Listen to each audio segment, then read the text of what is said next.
नमस्कार। आज हम एक बहुत ही दिलचस्प विषय पर बात करने वाले हैं। हम एक पारंपरिक गोरखनाथ भजन के गहरे और शक्तिशाली शब्दों को डिकोड करेंगे। ये कोई साधारण विश्लेषण नहीं है। ये असल में परम स्वतंत्रता और मोक्ष तक पहुंचने का एक सटीक मनोवैज्ञानिक ब्लूप्रिंट है। इस पूरे सफर में हम नाथ परंपरा की रहस्यमयी दुनिया में उतरेंगे और देखेंगे कि कैसे एक साधक अपने अहंकार को मिटाकर उस असीमित ब्रह्मांडीय सत्य के साथ एक हो सकता है। तो चलिए शुरू करते हैं। अलख निरंजन आदेश। अब श्रोत सामग्री का ये शुरुआती वाक्य कोई आम दुआ सलाम नहीं है। ये एक गरजना की तरह है, एक ऐसा नाद जो सीधे भीतर प्रहार करता है और गहरी नींद से झकझोर देता है। ये गूंज हमें बताती है कि आगे की यात्रा कोई मामूली यात्रा नहीं होने वाली है, बल्कि यह माया के पर्दों को फाड़कर सीधे सत्य तक पहुंचने का एक बहुत ही प्रचंड प्रयास है। भाग 1 नाथ परंपरा और वंशावली, योगी के मार्ग की उत्पत्ति। तो इस ज्ञान की शुरुआत कहाँ से होती है? भजन में इसका एक बहुत ही स्पष्ट और प्राचीन प्रवाह बताया गया है। इसे ज्ञान की एक दिव्य मशाल के आगे बढ़ने की तरह समझिए। ये मशाल स्वयं शिव से शुरू होती है, जिन्हें आदिनाथ यानी पूर्ण और असीमित सत्य कहा गया है। वहां से सर्वोच्च ज्ञान मच्छिंद्रनाथ या दादा गुरु तक पहुंचता है, जो इसे हमारे इस माया और भ्रम से भरे संसार में लाते हैं। और अंत में ये मशाल उस प्रबुद्ध मानव तक पहुंचती है जिसे हम गोरखनाथ के नाम से जानते हैं। यानी असीमित ईश्वरीय चेतना ने एक मानव शरीर में जागृति प्राप्त की। है ना अद्भुत? अब मच्छिंद्रनाथ की शिक्षाओं का मूल एक बहुत ही अहम फर्क को सामने लाता है। एक तरफ है भोग, यानी रोजमर्रा के भौतिक सुख, और माया का वो अंतहीन भंवर जहां इंसान हमेशा कुछ न कुछ पाने की लालसा में बंधा रहता है। और ठीक इसके विपरीत है मोक्ष, जो परम आध्यात्मिक स्वतंत्रता और शांति का प्रतीक है। ये हमारे लिए एक सीधी चुनौती है।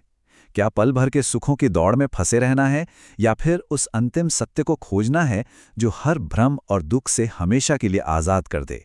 भाग 2 अलख निरंजन और आदेश, रहस्यमय मंत्रों को समझना। चलिए इस मंत्र को थोड़ा और गहराई से समझते हैं।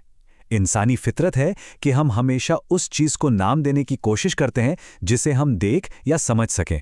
लेकिन अलख का मतलब ही है वो जो पूरी तरह से अदृश्य है, जो हमारी सामान्य समझ से बहुत परे है।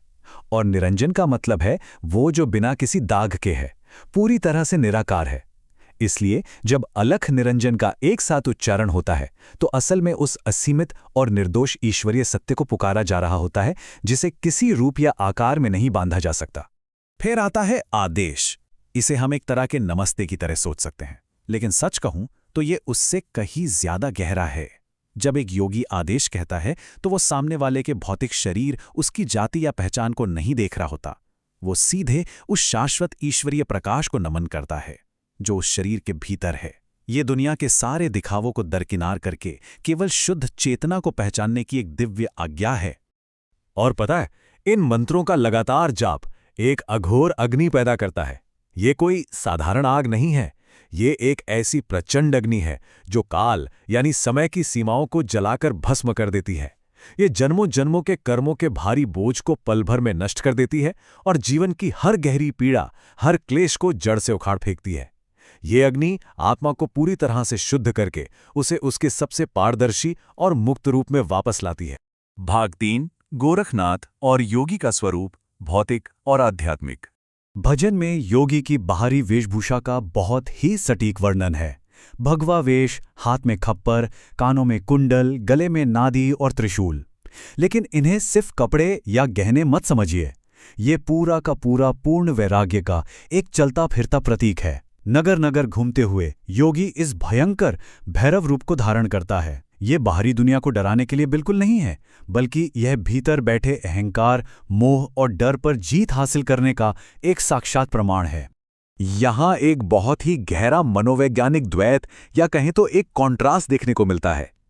एक ओर हमारी देह और नाम है, वो पहचान जिसे बनाने और संवारने में पूरी जिंदगी निकल जाती है, और दूसरी ओर ज्वाला और राम है, जो कभी ना बुझने वाली ईश्वरीय चेतना है। अपना नाम और अपनी पहचान पूरी तरह से छोड़ देना, ये अहंकार की पूर्ण मृत्यु है।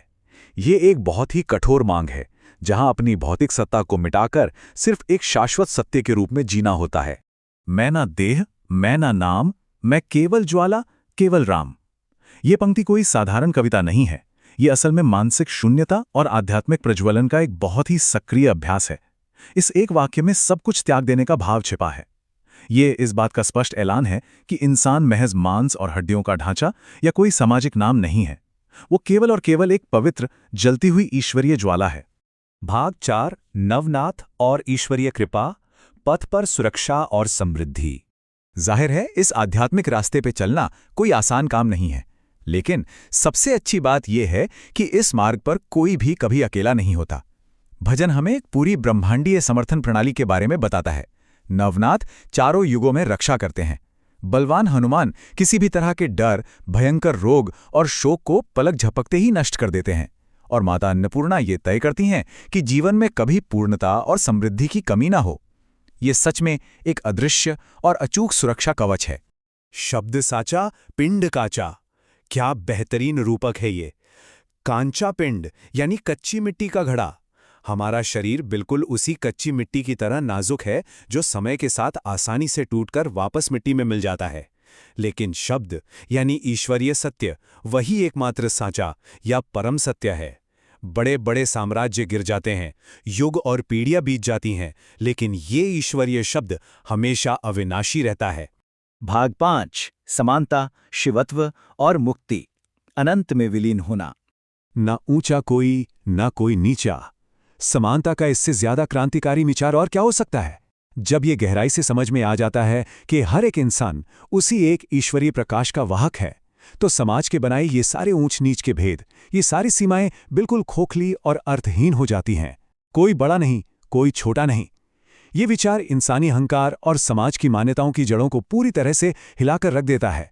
इस परंपरा में आध्यात्मिक सफर का अंतिम लक्ष्य मरने के बाद किसी स्वर्ग को पाना नहीं है, बल्कि यह एक ऐसी अवस्था है जहां व्यक्तिगत आत्मा यानी जीव पूरी तरह से शिव में विलीन हो जाती है।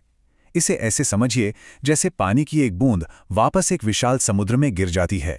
वो बूंद खत्म नहीं होती, बल्कि वो खुद पूरा समुद्र बन जाती है। सीमित से असीमित की ओर जाने का यह संक्रमण ही शिवत्व है, जिसे एक सिद्ध योगी अपने जीते जी प्राप्त कर लेता है। घट में जोत है, जोत में घट।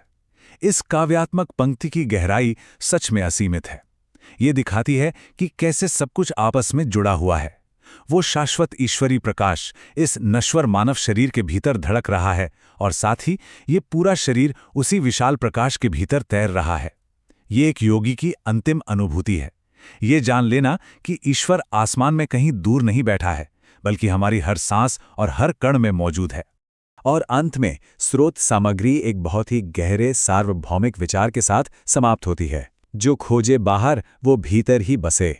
यदि जिस चीज की तलाश हर जगह बाहर की जा रही है, चाहे वो शांति हो, सत्य हो या ईश्वर, अगर वो वास्तव में भीतर ही निवास करती है, तो फिर ये अंतिम खोज कहाँ से शुरू होनी चाहिए? ये एक ऐसा सवाल है जो बाहर की भागदौड़ को रोककर अपने भीतर की एक अनंत यात्रा शुरू करने की प्रेरणा देता है। इसी आध्यात्मिक चिंतन के साथ आज का यह विश्लेषण समाप्त होता है।